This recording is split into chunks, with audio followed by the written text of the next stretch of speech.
Garbo sa iyang pamilya ang dabawenyong miuli og silver medal sa Karate Do SEA Games 2011. Nagapatrol, Roderick Salas. Mibilib ang mga kaubanang Karate Do players sa Davao City sa 19 anyos nga si Rexor Takay.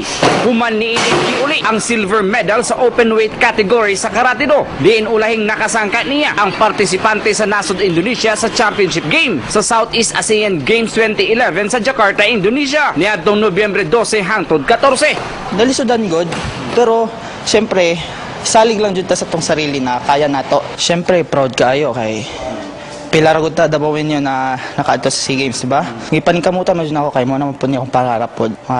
Hatag og kuan dangal sa Pilipinas, pati sa Davao. 5 anyos pa kini nagsugod pagtuon sa Karate Do, kauban sa iyang gidikanan og mga igsuon.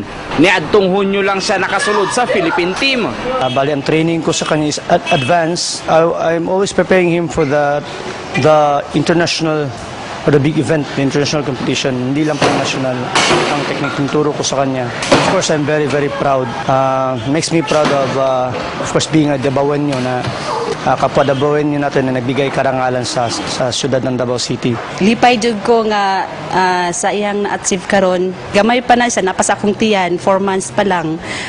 Nagdula na kog nationality sa Iloilo. Parang murag na nagisa sa akong tiyan, nagadula na siya og kanang basa hangtod nga gamay na dako na siya karon.